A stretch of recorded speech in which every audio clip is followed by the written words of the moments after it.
Hello everyone. It is Friday, my dudes. And yeah, we're going to be talking about the Acolyte. Sorry, it wasn't on Wednesday. I was gone for a couple of days. And so couldn't do these videos until today.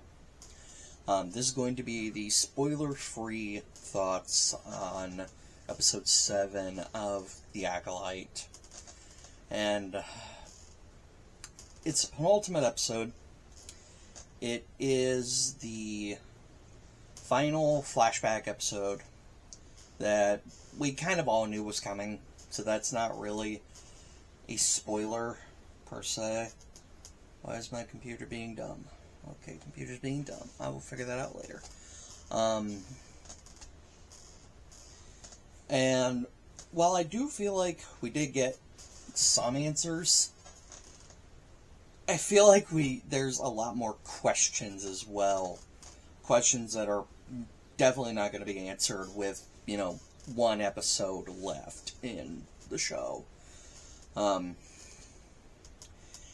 don't necessarily think this show is worth having a season 2.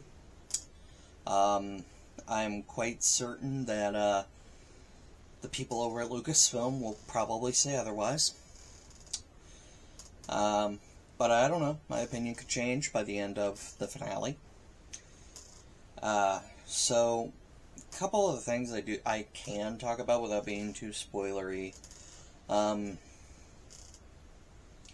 One, I don't really know how to word this without sounding horrible, so I'm going to just say it.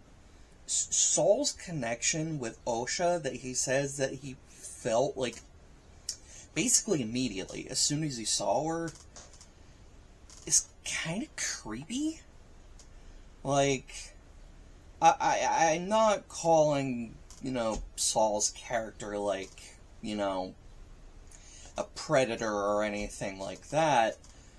Like, that's not the vibe I'm getting. It's just like, yo, I came across this random chick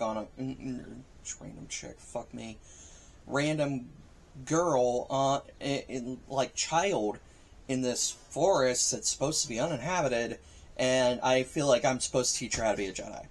I have this, let's face it, he has this emotional attachment to her, like, basically immediately.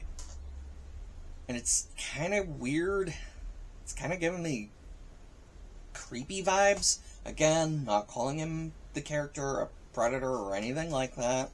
Not at all what I'm saying. It's just weird.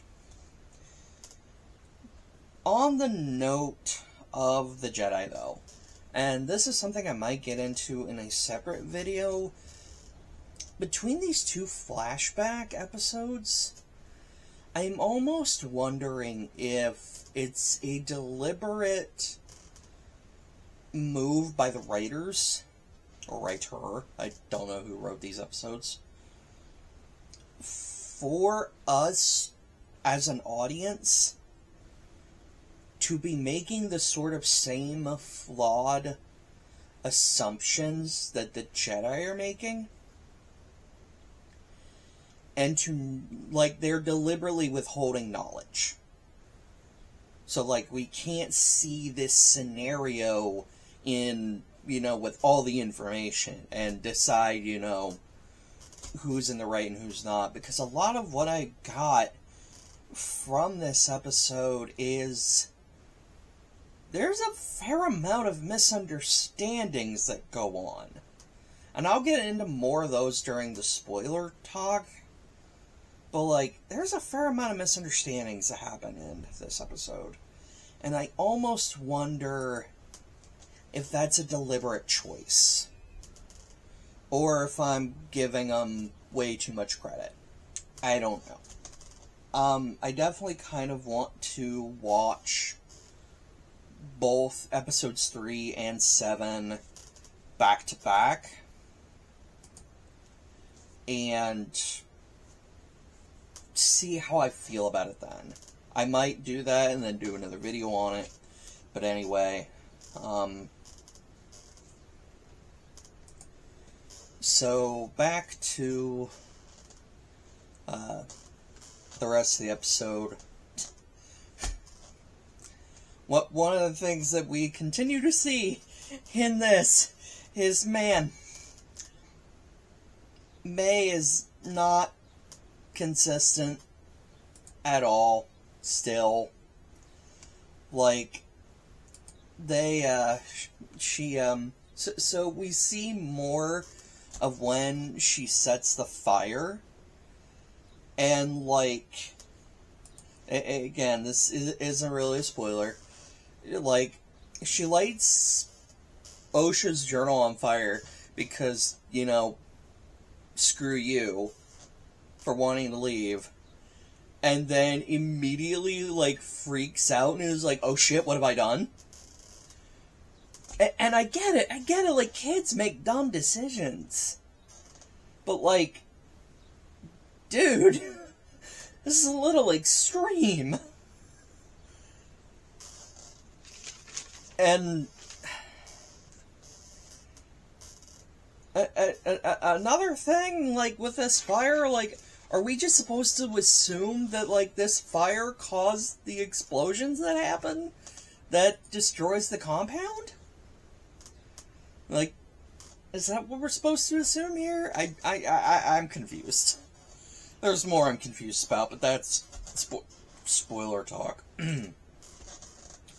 I'll talk about one thing that is cool.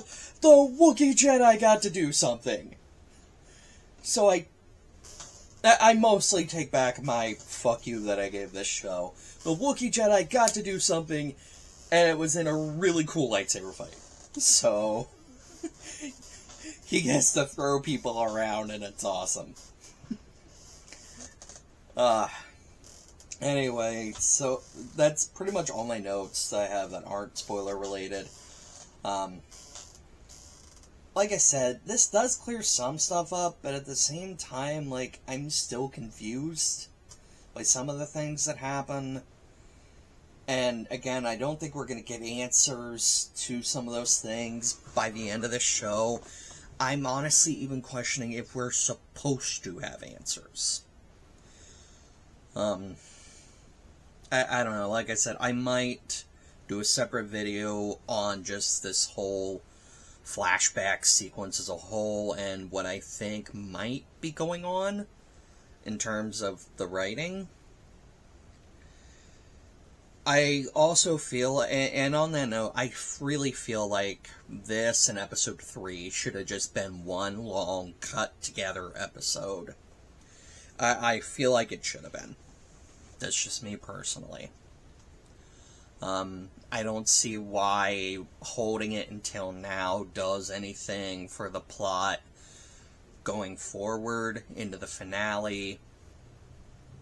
I really think this could have been shoved to episode 3, and I don't think we'd feel that much different about certain characters and their choices. Like, I think we already kind of knew going in that there was going to be some, dark things come to light. And it certainly did. But, yeah, I feel like this should have just been one long episode between the two of them.